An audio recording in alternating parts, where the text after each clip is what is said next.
So it's been a minute since I made a COD rant, but I feel like this is long overdue because I'm so fucking sick of not just the community, but also Activision and one of the developers. And I'll get into that in a second, but it's not just the community and it's not just the developers. There's been all kinds of shit that I'm just kind of fucking pissed about, and I've wanted to rant about it for a long time, but I just haven't really found the time, and I wanted to make sure that I got all of my thoughts out properly.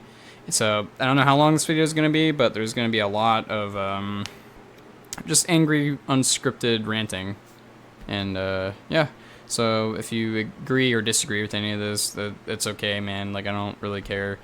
I am going to start off strong by saying that if you are the type of person that buys skins and bundles in modern Call of Duty games, you're a fucking idiot. And I also think you're a fucking idiot if you are willingly buying these games now and then continuing to complain about them. Because if you're new to Call of Duty, I'll give you a pass. You just probably don't know about what's going on. But if you've been playing COD since 2019 and you've been well informed on all the stuff about skill-based matchmaking and engagement, optimized matchmaking and stuff like that, then you don't really have an excuse to complain after buying the game, because you should know what you're in for. You should know that at this point, skill-based matchmaking isn't fucking going anywhere, and nor is EOMM, which I'm going to get into in a bit, and I think that's arguably more of an issue than skill-based matchmaking right now. I have a lot of harsh feelings, and if you don't want to hear them, then, you know, you can fucking click off this video. I really don't give a shit, and I'm sorry if I sound really bitter right now, but I just ended up recording this already, and I didn't have my microphone on, so, you know, that's just, it's great. So it's just going to add a little more to this rant type video. So I want to start off talking about skill-based matchmaking, but more importantly, I want to talk about EOMM, which is engagement optimized matchmaking. So we all know what skill-based matchmaking is at this point. It's a system put in place that's used in ranked play since Halo 2, by the way. It should not be in pubs, but it is, but regardless. It's a system where basically everyone in your lobby is put into the match with you based on your skill level. So I think your KD ratio and your win-loss and all that shit, I think that plays a factor into the matchmaking that you receive, like the matches that you get and all that type of shit. But I've noticed in recent years, especially since 2019, but it has taken me a long time. It's taken me until very recently to understand what the true issue with Call of Duty was, because I've noticed, especially with this newest game, which I haven't played in full. I still don't own the game, by the way. I had the free trial for it a few weeks ago because Activision's terrified of losing more money because the sales are down 38% with this game, which is awesome, by the way. So they're getting scared, so they're going to keep the game on sale for a while, and they're making it free for weekends and stuff like that. But I've tried the game out. I played until about like level 45, and I've noticed something that's been happening not just with this game, but it's been happening since about 2019, and it was especially apparent in 22.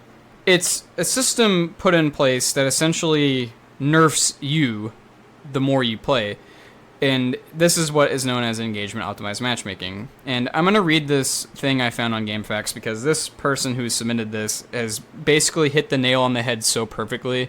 There's no way I can really add much to it, so I'm just going to read off what he said here. So EOMM tampers with the player's performance according to their skill.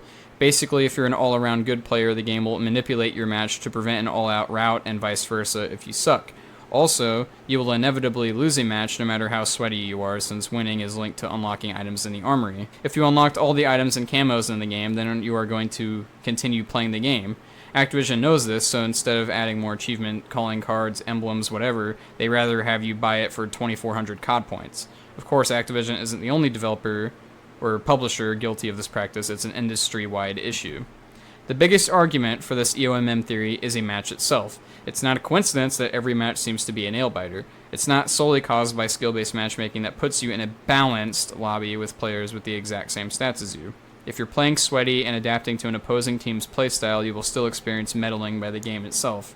You sweats and above-average players have to suspect this too by noticing how your aim is suddenly potato-y when you're kicking ass, how an opponent pops out of nowhere right before you earn a kill streak, revenge spawns, the questionable hit registration, the inexplicable packet loss despite having a solid hardwired connection. I could go on and on. So essentially, This is fucking some evil predatory shit that Activision has designed for the game to work out. But something else I've noticed is that it'll put you into lobbies with people that are clearly better than you. But I've noticed that it's people that have bought a lot of skins for the game, too.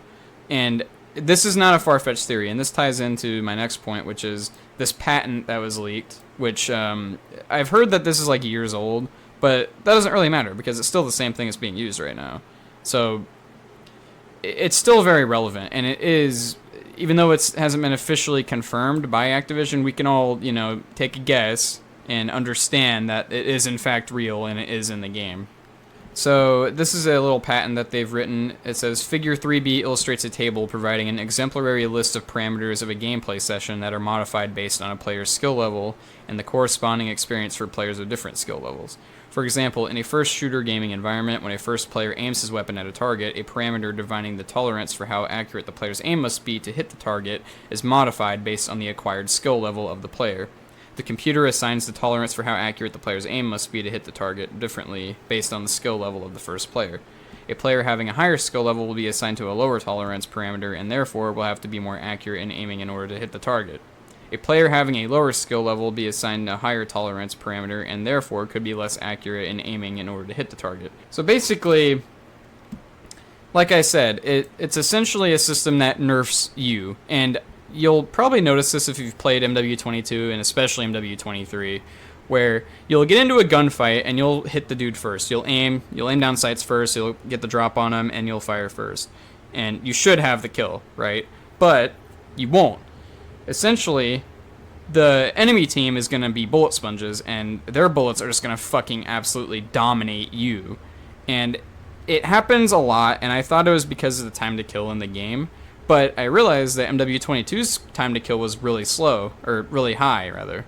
But sometimes that would still happen. And I thought initially I was just bad at the game, or, you know, whatever. But I noticed that the aim assist also throws you off intentionally. Like, it'll actually drift your aim away sometimes. And I couldn't fucking believe it when I started seeing all these videos and stuff of people talking about it. I was like, there's no fucking way that they were able to implement that. But they are. And with this recent anti-cheat thing, where they've had people that are cheating, they've basically made it to where they could jump from like a 2-foot drop and they'll just kill them because they can alter their game. So I see no reason why they wouldn't be able to alter regular players' games too. You know what I mean? Like, it's very fishy.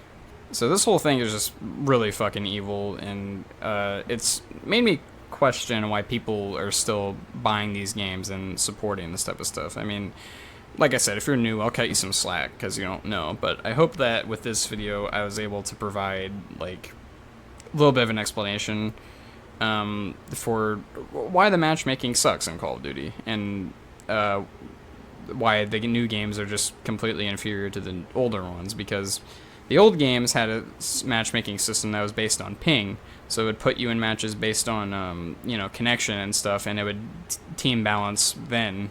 So you could have really good players and bad players. You could have intermediate players, you know, that are kind of in between, which was fine, and I really enjoyed that because not every match felt the same. But with these newer games, it feels like every match you're just either getting ass blasted, or you're doing the ass blasting for like one match, and then the next 8 matches are just going to be complete sweat fest, and it's just not fun. So I stand by my point that if you buy these newer games and you're aware of all this shit and you're complaining about it, then you're just a fucking idiot and you need to stop, and you have a problem, okay? You have a serious problem if you're doing that. Stop it. Get some help. And just shut the fuck up. That's really all I gotta say. And I'm going to be making a second rant video here pretty soon about some other stuff besides the skill-based matchmaking and engagement-optimized matchmaking and stuff like that. So after that, I'll probably be done with ranting about Call of Duty. I'm just going to stick to the old games and play those for the channel, or, you know, just make videos that are just talking about other shit and hopefully not be as much of a negative asshole. But I just want people to be aware of this stuff. So that's pretty much all I have to say for now, and hope you guys look forward to the next rant video. There's going to be a part 2 to this, yeah, so I hope you enjoyed, and I'll see you next time.